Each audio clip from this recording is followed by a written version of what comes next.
नमस्कार दोस्तों। क्या आप वहीं पुराने हिल स्टेशन और शहर की सैर से थक गए हैं? तो चलिए भारत के अपने उष्णकटिबंधीय स्वर्ग अंडमान और निकोबार द्वीप समूह की ओर चलते हैं। एंड क्रिस्टल क्लियर पानी, रहस्यमय इतिहास, लुभावने सूर्यास्त और छिपे हुए रत्नों के लिए तैयार हो जाइए, जो आपके दिमाग को उड़ा देंगे। यह अंडमान और निकोबार में घूमने के लिए शीर्ष स्थानों के लिए आपकी अंतिम यात्रा मार्गदर्शिका है। चलो गोता लगाते हैं। राधानगर बीच, एशिया का नंबर 1 बीच। सबसे पहले हैवलॉक द्वीप पर राधानगर बीच, जिसे कभी टाइम मैगजीन ने एशिया का सबसे बेहतरीन बीच बताया था। जेसॉन, यह सिर्फ खूबसूरत ही नहीं है, यह अब वास्तविक है। साहस, अंडमान और निकोबार द्वीप समूह के पोर्ट ब्लेयर में स्थित सेलुलर जेल भारत के स्वतंत्रता के इतिहास में सबसे महत्वपूर्ण और गंभीर स्मारकों में से एक है। सेलुलर शब्द जेल के अनूठे डिजाइन को संदर्भित करता है। पारंपरिक जेलों में डॉर्मेट्री या बैरक के विपरीत, यह जेल अलग-अलग एकांत कक्षों से बनी थी। लगभग 693 ऐसी कोठरी, जिन्हें विशेष रूप से कैदियों को एक दूसरे से पूरी तरह से अलग रखने के लिए डिजाइन किया गया था। रॉस द्वीप अंडमान और निकोबार द्वीप समूह में पोर्ट ब्लेयर से सिर्फ 2 किलोमीटर पूर्व में स्थित रॉस द्वीप ऐतिहासिक रूप से समृद्ध, अब परित्यक्त द्वीप है, जिसे कभी अंडमान में अंग्रेजों के प्रशासनिक मुख्यालय के रूप में जाना जाता था। आज इसे अक्सर भूत शहर के साथ एक दृश्य के रूप में संदर्भित किया जाता है, क्योंकि यह प्राकृतिक अतिवृद्धि और आश्चर्यजनक समुद्री दृश्यों के साथ बर्बाद औपनिवेशिक वास्तुकला को मिश्रित करता है, जो एक भयानक लेकिन सुंदर वातावरण बनाता है। 1941 में भूकंप से तबाह होने और द्वितीय विश्व युद्ध के दौरान जापानियों द्वारा कुछ समय के लिए कब्जा किए जाने के बाद रॉस द्वीप पूरी तरह से परित्यक्त हो गया था। कभी चर्च, कार्यालय और घर जैसी भव्य औपनिवेशिक इमारतें अब खंडहर में है।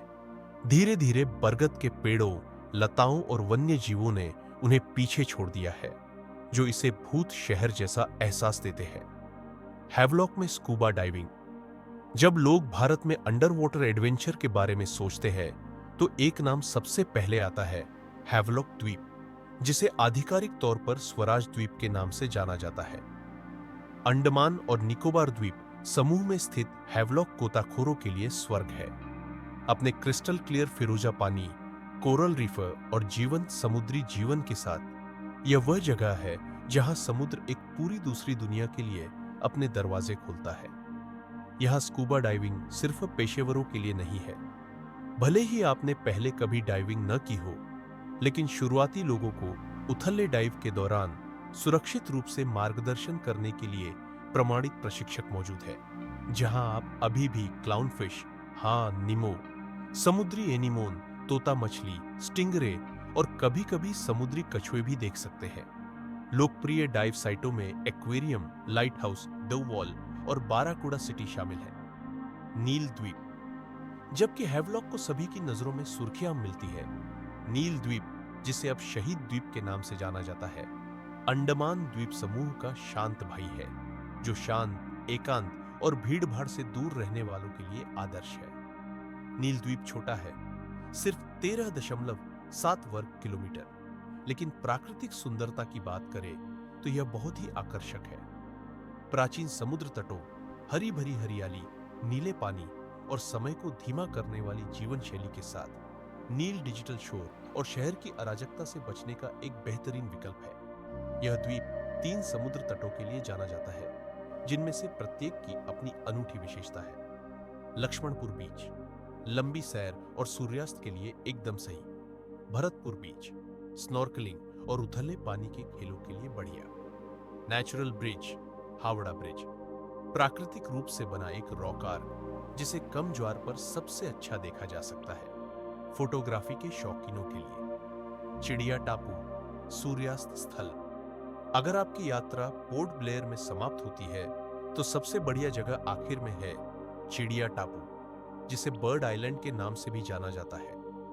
पोर्ट ब्लेयर से सिर्फ 25 किलोमीटर दूर यह शांत जगह 2 चीजों के लिए मशहूर है, पक्षियों को देखना और सूर्यास्त, जो आपका दिल पिघला देता है। घने मैंग्रोव और जंगलों से घिरा चिड़िया टापू दर्जनों देशी और प्रवासी पक्षियों का घर है, जो इसे पक्षी प्रेमियों और फोटोग्राफरों के लिए एक स्वर्ग बनाता है। जब आप इस क्षेत्र का पता लगाएंगे तो आपको अक्सर पक्षियों का गाना सुनाई देगा, जो आपके अनुभव में एक जादुई साउंड ट्रैक जोड़ता है। लेकिन असली शो स्टॉपर सूर्यास्त है। जैसे ही सूरज बंगाल की खाड़ी में डूबता है, आसमान रंगों में बदल जाता है, नारंगी, गुलाबी, सुनहरा और बैंगनी। सनसेट पॉइंट या पास के मुंडा पहाड़ से नजारा बस अविस्मरणीय है। कई यात्री इसे पूरे अंडमान में सबसे अच्छा सूर्यास्त स्थल कहते हैं। रोमांच पसंद करने वालों के लिए चिड़िया टापू से मुंडा पहाड़ तक का एक छोटा सा ट्रैक है, जो शानदार तटीय दृश्य और नाटकीय चट्टानें प्रदान करता है। हैवलॉक के पानी के नीचे के चमत्कारों से लेकर नील द्वीप के शांत आकर्षण तक, चिड़िया टापू में काव्यात्मक सूर्यास्त तक, ये 3 जगहें आपको अंडमान को उसके शुद्धतम रूप में दिखाती है, जीवंत, शांतिपूर्ण और आश्चर्य से भरा हुआ। चाहे आप रोमांच के शौकीन हो या आत्मा की खोज करने वाले, ये तिकड़ी आपको ऐसी यादें देंगी जिन्हें आप कभी नहीं भूल पाएंगे।